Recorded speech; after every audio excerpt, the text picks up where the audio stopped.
3, 2, 1.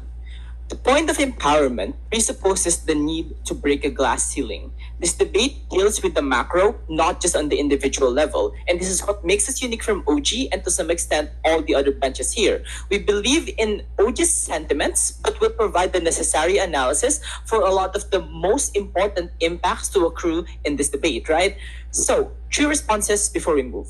First, tough half clash about individuality is important, but this is a value judgment debate from the lens of a neutral observer. We need to be able to understand the macro and big picture strategy that only Kuya Yusuf talked about.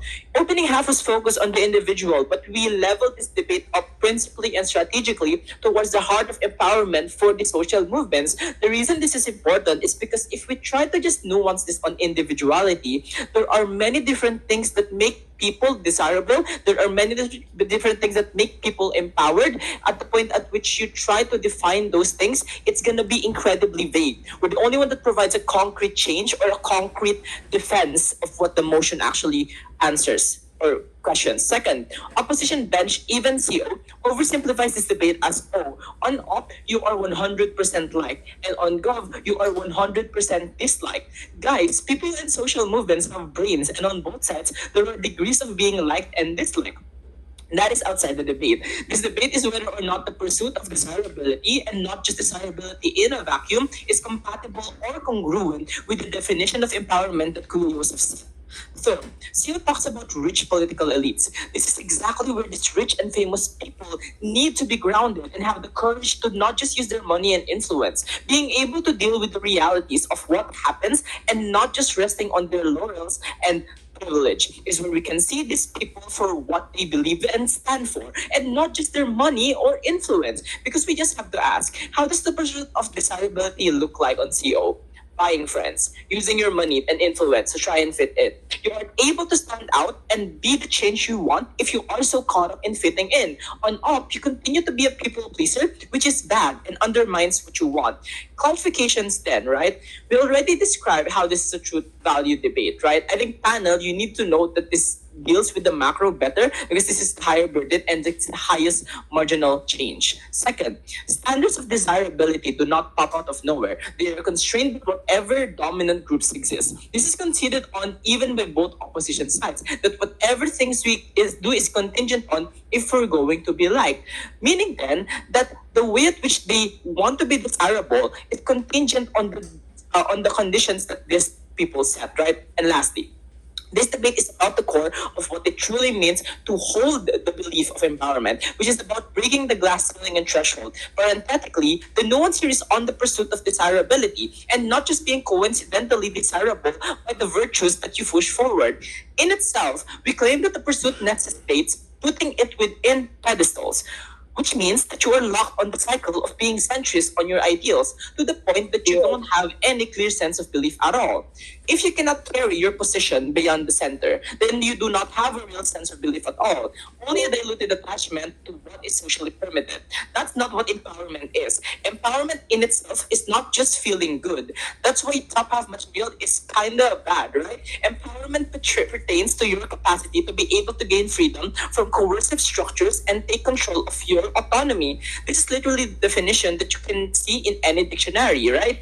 At the same time, we're not saying that being desirable is a bad thing, because you can be incidentally desirable, but you do not make it the main pressure that shapes your action in itself. It's why we say that the pursuit of it is what leads you to a trap set by this ruling elite. For my weighing, sure, I'll take the point opening.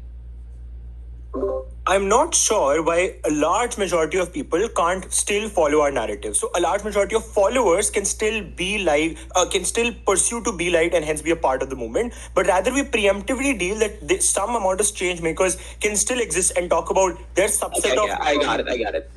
Okay, I'll deal with that with my first point of weighing, right? Why is the version of empowerment or our side superior, right? Because on opposition side, you get pseudo empowerment, you get a watered down version, at best a genuflection of the popularity and majoritarian belief. To answer the POI coming from no, we're not going to say that you cannot be part of this movement as long as you want to be desirable. What we're saying is the pursuit of being desirable for any of these particular movements, it's what dilutes that particular purpose in the first place, right? If you make it your main point of pressure, if you make social capital the only winning condition that you have, you're going to lose because you're going to be co-opted, right? At closing government, we defend its purest and truest form while explaining the massive consequences of it that the opening government never talked about in their speech. We take the higher burdens of the macro and not just some analysis on how this affects non-specific individuals, right? I think opening opposition is incorrect when they rely on this false idea of pursuing desirability being a niche thing. This is incompatible with the truest essence of empowerment,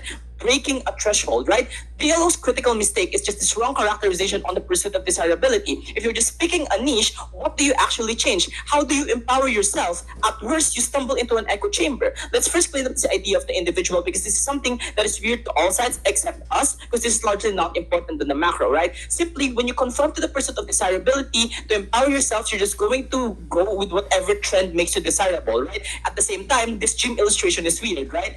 This is a perspective shared by those in the manosphere or into just fitness in general. It's going to be different for different things. Second, Kuya Self talked about how being this like getting backlash is controversial, etc. is the true essence of empowerment. You need to disturb the comfort and comfort the disturbed. The mechanisms are simple, right? When you disagree with something, you correct that particular thing. And if they push back, you assert yourself. This is literally how protests work and why we have things like free tuition, unions, etc. in the first place. The point of winning is simple. It doesn't really matter which side is going to be able to equip individuals with any sort of delusion, right?